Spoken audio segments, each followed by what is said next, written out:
สวัสดีค่ะสวัสดีคุณผู้ชมทุกท่านทาง True Visions นะคะได้เวลาของความบันเทิงจากภาพยนตร์เรื่องดังระดับฮิตติดชาร์ตกันแล้วค่ะกับเรื่องราวเบื้องหลังการทำงานของภาพยนตร์สุดฮอตพร้อมตัวอย่างภาพยนตร์ใหม่ๆจาก2ค่ายภาพยนตร์ดัง Paramount Pictures และ Universal Pictures ในรายการ Movie ฮิตติดชาร์ต 2018 กับเนสนิสาชลสิวไทยสงฆ์ค่ะ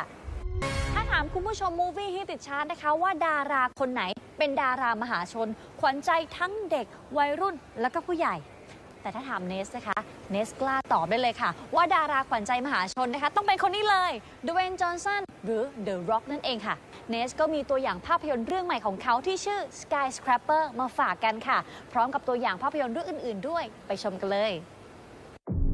และทั้งหมดนี้ก็คือรายการของเราในสัปดาห์นี้ค่ะต้องขอขอบคุณชุดพิธีกรสวยๆนะคะจาก K-Land สยามสแควร์วันชั้น 3 และขอบคุณสถานที่ถ่ายทำรายการค่ะโรงภาพยนตร์พารากอนซีนิเพล็กซ์ชั้น 5 สยามพารากอนค่ะ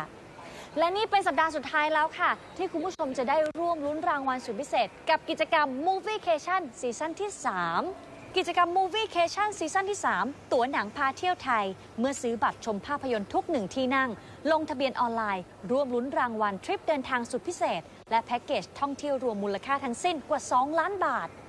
กิจกรรมดีๆแบบนี้หมดเขตสิ้นเดือนมิถุนายนนี้นะคะรีบๆกันหน่อยค่ะหมดเวลาของรายการในสัปดาห์นี้แล้วค่ะพบกับรายการ Movie ฮิตติดชาร์ต 2018 ได้ใหม่ในสัปดาห์หน้าสำหรับวันนี้เนสนิสาชลสุขเทศสงฆ์ขอลาไปก่อนสวัสดีค่ะ